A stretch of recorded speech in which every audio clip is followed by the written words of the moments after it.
All India दाल mill association द्वारा आयोजित इस एग्जीबिशन और इस कार्यक्रम में मंच पर विराजमान हमारे मंत्री, मध्य प्रदेश और देश भर से आए सभी व्यापारी भाइयों, आपका दोनों हाथ जोड़ के प्रणाम करता हूं। आपका मध्य प्रदेश सरकार की ओर से इस आयोजन के लिए धन्यवाद भी अदा करता हूं और बधाई भी देना चाहता हूं। जोरदार अभिनंदन करें मां अहिल्या की नगरी में सुशासन, जन कल्याण और लोक सेवा की भावनाओं को लेकर के एक ऐसी देवी जिसने अपने जीते जी लोक माता का दर्जा पाया और सुशासन के साथ स्वाभिमान जन्य जीवन जीने के लिए कई लोक कल्याणकारी नीतियों के साथ उस मुगल काल में जहां एक तरफ हमारे देवस्थानों पर आक्रमण हो रहा था, देवस्थान तोड़े जा रहे थे, उसके उलट लोक माता अहिल्याबाई ने अपने संकल्प शक्ति से सारे देवालय निर्माण करने का, जीर्णोद्धार करने का कदम बढ़ाया। ये वो पवित्र नगरी है। मैं वंदन करता हूँ, अभिनंदन करता हूँ आप सबके माध्यम से। चाहे बनारस हो, काशी विश्वनाथ, सोमनाथ का मंदिर हो, उज्जैन, हर स्थान पर हमारे लिए परमात्मा की दया से हजारों लाखों साल से भारत की पहचान तो सोने की चिड़िया के नाते थी, लेकिन हमारी उस चिड़िया के माध्यम से जो स्वर्ण की चमक की लालच लोगों को लगी, उसने हमारी संस्कृति की धारा पर आक्रमण करने का प्रयास किया। अब कितने अच्छे लोग हैं हमारे यहाँ और कितने अच्छे मुहावरे बनते हमारे यहाँ। वर्षों हजारों साल तक लोगों की दाल नहीं गली। ये मध्य प्रदेश की और देश की अपनी पहचान, लेकिन दुश्मन ने चालाकी से हमारे देवस्थान सहित हमारे सभी प्रतिमान और मान बिंदुओं पर आक्रमण करने का प्रयास किया। तो आज परिणाम हमको सबको मालूम है। आज लेकिन ये और कोई देश होंगे, कई सारे देश जिनके आधार पर उनकी अपनी अपनी संस्कृति, वो पारस जिसकी अपनी पहचान, जिसके लिए जाने क्या क्या बोलते थे, ऐसे कई देश, उनकी लंबी कहानी है। अभी मैं इतने पे आता हूँ कि हमारे यहाँ तो जब हम काम करने के लिए भी दाल को इतना रचा बसा लिया शरीर के अंदर कि कोई थोड़ा 19-20 आदमी कोई काम करने की बात करे तो उससे मुहावरा बोलते, ये मूंग और मसूर की दाल, जरा देख तो सही तेरा क्या क्या क्षमता है तेरी। अपने जीवन के अंदर दाल की क्षमता, प्रोटीन के आधार पर मुझे इस बात की प्रसन्नता कि दुनिया में सबसे बड़ा दाल उत्पादक कोई देश है और दाल का उपभोक्ता भी कोई देश है। वो गर्व है, वो हमारा अपना भारत देश है। इसलिए एक बार जोर से बोले, भारत माता की। मैं आज के इस अवसर पर जब हमने हमारी सरकार के माध्यम से यशस्वी प्रधानमंत्री श्रीमान नरेंद्र मोदी जी के 4 श्रेणियों में उन देश को आगे बढ़ाने का संकल्प लिया है, 4 वर्गों को अगर हम मजबूत कर देंगे तो देश अपने आप आगे बढ़ जाएगा। गरीब, महिला, युवा और अन्नदाता किसान, किसानों को लेकर के हमारी सरकार ने पूरे 5 साल का रोड मैप बनाया और 5 साल के कामों के बलबूते पर अलग अलग श्रेणीवार सबको प्रोत्साहन देकर के मध्य प्रदेश की सरकार बनने के साथ एक संकल्प हमने लिया कि हमारे बजट को 5 साल में डबल करेंगे। इसलिए लगभग 15% की ग्रोथ रेट से हम आगे बढ़ रहे हैं। ये हमने अपना बड़ा संकल्प लिया। सरकार की जन कल्याणकारी योजनाओं को तो लागू करेंगे, लेकिन यहाँ लागू करते करते आर्थिक रूप से भी मध्य प्रदेश संपन्न हो। इतना अच्छा लगता है यशस्वी प्रधानमंत्री के नेतृत्व में देश कहां से कहां कितने आगे बढ़ गया। जोरदार अभिनंदन प्रधानमंत्री नरेंद्र मोदी जी के लिए।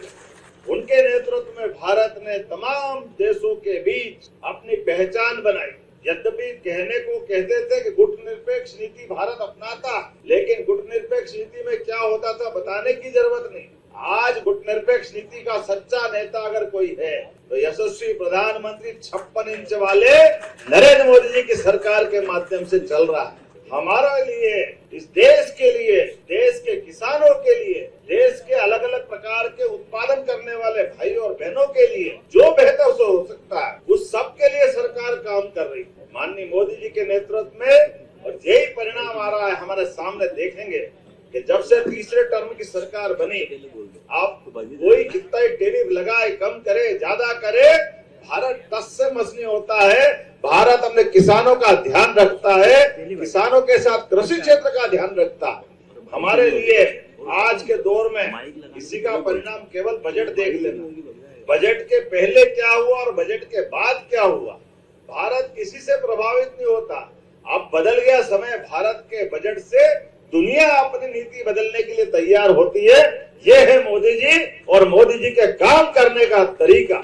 हमारे लिए आज सौभाग्य की बात है, जब मैं अपने राज्य के अंदर ऑल इंडिया दाल मिल एसोसिएशन के सभी मित्रों को देख रहा हूं, तो मैं आपको आश्वस्त कर सकता हूं, हमारी सरकार के माध्यम से ये क्षेत्र में खास करके किसान कल्याण वर्ष के आधार पर हमने लगातार प्रोत्साहन देने का प्रयास किया। यद्यपि मध्य प्रदेश तो हमारा एक तरह से देश का फूड बास्केट बन चुका है, खाद्यान्न उत्पादन में देश में दूसरे स्थान पर हमें, कृषि क्षेत्र में हमारी जीडीपी 39% और खासकर हमारा एग्रीकल्चर सेक्टर से वार्षिक विकास दर वो भी 16% से बाहर जा रही है। और इतना ही नहीं, गेहूं, चना, मसूर, सोयाबीन, तिलहन में देश में अग्रणी भूमिका मध्य प्रदेश की है। प्रदेश डेयरी, पशुपालन, मत्स्य उत्पादन, खाद्य प्रसंस्करण और फूल, सब्जियां, फल सभी क्षेत्रों में देश में एक अलग पहचान बना रहा है। और हमारी सरकार ने इस साल को तो किसान कल्याण वर्ष के नाते से घोषणा की। आपके बीच मुझे इस बात की प्रसन्नता है, कई साल से हम सुनते थे भाई तुअर दाल के कारखाने 2300 कारखाने थे, 1300 बचे। अब 2300 से 1300 बचे।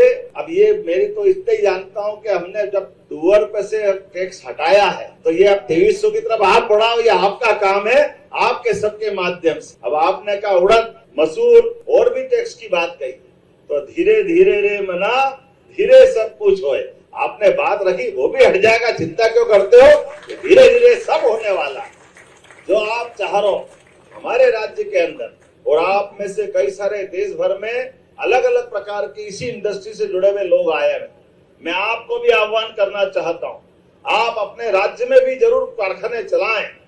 हमारे लिए दाल का महत्व, सर्वाधिक प्रोटीन अगर खाने की थाली में कहीं मिलता तो दाल से ही आता है। हमको कोई जरूरत नहीं है तमाम प्रकार के क्या क्या विज्ञापन आते हैं, अंडे मंडे संडे जाने क्या क्या होता है, लेकिन हमारे जैसे शाकाहारी लोग तो दाल से ही प्रोटीन पाते हैं, दाल के आधार पर शरीर की आवश्यकता की पूर्ति करते हैं। तो हमने दो निर्णय लिए हैं।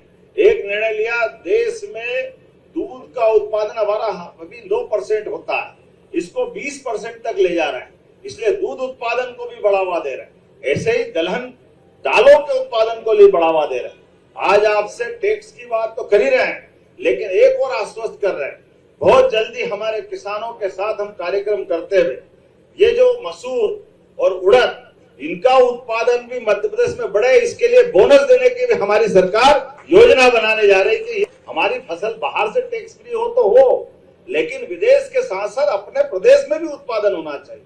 जब हम अपने किसानों की आय बढ़ाने की बात करते हैं तो इसे सभी प्रकार के प्रोत्साहन देने के लिए निश्चित रूप से प्रोसेसिंग के लिए अच्छी मशीनरी की आवश्यकता भी, अच्छे कारखाने चले, इसलिए आप अच्छे से अच्छे ढंग से आप निर्णय करिए। आपने कहा कि हमारे लिए इंदौर, अरे इंदौर का दौर तो सबसे बेहतर होता है, इंदौर वालों को पहले ही बधाई देता हूं। इंदौर के अंदर व्यापार व्यवसाय के लिए जितनी संभावना वो पूरी मदद करेंगे, लेकिन इंदौर के साथ साथ राज्य के अंदर भी, चूंकि एक अच्छी बात है, हमारे अपने देश के सभी प्रांतों से आए भाइयों से कहना चाहूंगा, मध्य प्रदेश देश के मध्य में है, चारों तरफ कनेक्टिविटी है, हमारे चारों तरफ अच्छे रोड है, रेल का नेटवर्क है, और यहाँ से बहुत जल्दी इंदौर मनमाड़ रेल की भी सौगात जो मिलने वाली, तो हमारी पोर्ट के माध्यम से विदेश में भी हमारे यहाँ के उत्पादित माल को पहुंचाने की पहुंच बहुत सरलता से होने वाली, और भविष्य में एयर कार्गो भी हम बनाने वाले, जिसका लाभ अपने राज्य के किसानों को हम देने वाले। ऐसे में आप अपनी इंडस्ट्री लगाने का प्लान बनाइए, जमीन भी और मशीन भी, उत्पादित माल पर भी, आने पे आयात करने में भी और बेचने में भी सब प्रकार से टैक्स में हम आपकी मदद करने के लिए तैयार रहने वाले हैं। मैं आप सबका स्वागत करता हूं, आप सबको आमंत्रित करता हूं। हमारी सरकार बनने के बाद सभी क्षेत्रों में समान रूप से राज्य के अंदर भी हमने संभाग पर औद्योगिक क्षेत्र में एमएसएमई, हेवी इंडस्ट्री, लघु कुटीर उद्योग, सभी प्रकार की इंडस्ट्रियों को बढ़ावा देने के लिए हमारे यहाँ जगह जगह जाकर के हमने रोड शो किए, इंडस्ट्री कॉन्क्लेव की, और देश के अंदर भी कौन सा वो राज्य है जहां उस राज्य के आधार पर कोई अच्छी इंडस्ट्रियां नहीं चलती। हर जगह रोड शो करके हमने न केवल हमारे राज्य में सुगम नीति बनाते, सुविधापूर्ण व्यापार करने के लिए सब प्रकार के प्रोत्साहन के आधार पर 24 पॉलिसियां लागू की। हमारा एकमात्र राज्य है जहां इंडस्ट्री लगाता है और उसको हम अगर कोई कमिट करते हैं कि हाँ हम इसको ये अनुदान देना चाहते हैं, तो आपने डीबीटी हमारे सारे गरीब वर्ग को तो सुना होगा।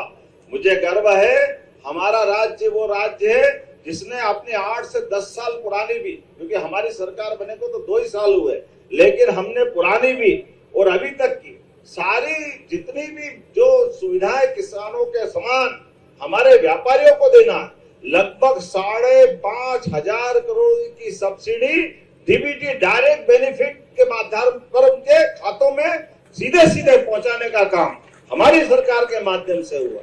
हम लगातार सब प्रकार की मदद कर रहे हैं। अपने यहाँ इंडस्ट्री लगाने में पानी, बिजली, जमीन ये तो दे ही रहे हैं।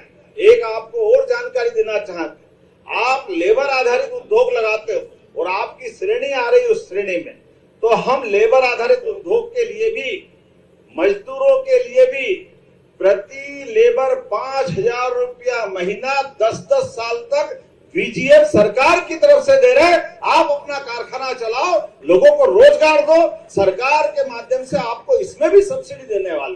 कारखाना आपका, माल का उत्पादन आपका, व्यापार व्यवसाय आपका, लेकिन हमारे अगर यहाँ के स्थानीय बासिंदों को आप योग्य प्रकार से तकनीकी रूप से सिद्ध करते रहे, उनको आप रोजगार दे रहे हो, तो वो रोजगार देने के आधार पर सरकार आपको अलग से प्रोत्साहन दे रही।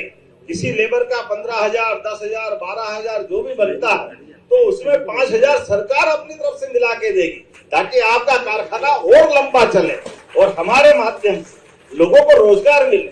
ये हमारी मन की भावना है। और हमने इतना ही नहीं, इस इंदौर में एक रिकॉर्ड बनाया है और इंदौर में, उज्जैन और बाकी जगह भी हम करने वाले हैं कि कोई भी इंडस्ट्री लगती है, इंडस्ट्री लगने के समय सरकार सब प्रकार की सहूलियतें देती है। सरकार का काम है, देना भी चाहिए, बिजली, पानी, भूमि, बाकी लेबर के तमाम प्रकार की। तो श्रम कानूनों के अंदर भी हमने तमाम संशोधन कर दिए हैं। उन संशोधनों के बलबूते पर भी सुगमता पूर्वक आप अपना उद्योग लगा सकते हो। उतना ही नहीं, उससे और आगे बढ़ते हुए किसी कारण से अगर उद्योगपति का उद्योग बंद हो जाता है, बड़े पैमाने पे लेबर वहां बेरोजगार होती है, और लेबर का देने के लिए भी अगर उद्योगपति के पास उस समय लंबे समय बाद अगर उसकी पेंशन, ग्रेच्युटी और तमाम दिक्कतें होती है, ऐसे समय में भी हमने अपने उस उत्तरदायित्व का निर्वहन किया। यहाँ हुकुमचंद मिल 7,000 मजदूरों के साथ चलती थी, 30 साल से मजदूरों का देनदारी बकाया थी। हमने कहा ये पूरा पैसा सरकार देगी, ये हमारी प्रतिबद्धता है। हर हालत में ना तो गरीब का बुरा होना चाहिए, ना मजदूर का बुरा होना चाहिए, ना उद्योगपति अगर कोई कारण से खराब अवस्था में पहुंच गया तो उसको भी कोई फांसी या परेशानी की जरूरत नहीं होना चाहिए। ये तो परिस्थितियां हैं। तो उद्योगपति के साथ भी खड़े हैं, मजदूरों के साथ भी खड़े हैं, व्यापार व्यवसाय को बढ़ाने वाली नीति के आधार पर आगे चल रहे हैं। तो आज के इस अवसर पर मेरी अपनी ओर से आप सबका अभिनंदन, और उम्मीद करेंगे आज के इस पूरे कार्यक्रम के बाद हम में से कई सारे लोग किसान कल्याण वर्ष को समर्पित तमाम प्रकार के इंडस्ट्रियों के लिए, आप जहां जहां हमने दोनों प्रकार से अपनी योजना बनाई, आप स्वयं का भी फूड पार्क बनाना चाहते हो, आपने कहा आप फूड पार्क छोड़ो, आप अनाज मंडी भी बनाना चाहते हो, तो सरकार आपके साथ खड़ी है। हमारे लिए कोई तकलीफ नहीं। हर एक क्षेत्र के अंदर हमारे किसानों का सही उत्पादन का सही दाम मिल जाए, और इसी प्रकार से फूड इंडस्ट्री आप लगाते हो, तो फूड पार्क बनाने के लिए जिले जिले में हमारी सरकार सब प्रकार से मदद कर रही है। आप प्लान बनाइए, सरकार वो सब कुछ देगी जो सरकारी फूड पार्क में होता है। आप केवल अपने उस कर्मठ व्यक्तित्व के बलबूते पर, अपनी क्षमता योग्यता से आप प्रदेश को आगे बढ़ाओ, देश को आगे बढ़ाओ। माननीय मोदी जी के नेतृत्व में हमारी सरकार भी आपके साथ कदम से कदम मिला के खड़ी है। आप सबने प्रेम से मेरी बात को ध्यान से सुना है, और सुनने के बाद छोड़ना मत। आज तो यहाँ भाषण दे ही रहा हूँ, एक अच्छी कार्यशाला भोपाल में भी लगाएंगे। आप चुने हुए देश के भी और प्रदेश के भी तिलहन दलहन को बहुत आगे बढ़ाना, इसलिए आप अपने एक कार्यशाला में सारे अधिकारियों को बिठाएंगे। आप अपनी सारी बात रखना। सरकार के माध्यम से मैं हर जगह इस बात को बोलता हूँ कि सरकार के माध्यम से विभागों के बंटवारा है, उनके सारे मंत्री हैं, उनके पीएस है, वो अपनी बात करें, अधिकारी अपनी बात करें, व्यापारी अपनी बात करें, और ऐसे में कोई इन सबके बीच में कोई व्यवधान है तो मुख्यमंत्री वहां मौजूद रहना चाहिए, जो इस बात के लिए प्रेरित करे कि सुबह से शीघ्र अच्छे काम के लिए कोई अड़चन नहीं आना चाहिए, ना नीतियों में, ना व्यवस्था में, ना कोई कार्य व्यवहार में। जो जैसी नियत वैसी बरकत, साफ सुथरा काम अच्छे से अच्छा चलता जाए। यशस्वी प्रधानमंत्री के नेतृत्व में देश आगे बढ़े, प्रदेश आगे बढ़े, इसी आह्वान के साथ मेरी बात समाप्त करता हूं। मेरे साथ बोलो भारत माता की, भारत माता की। बहुत बहुत धन्यवाद।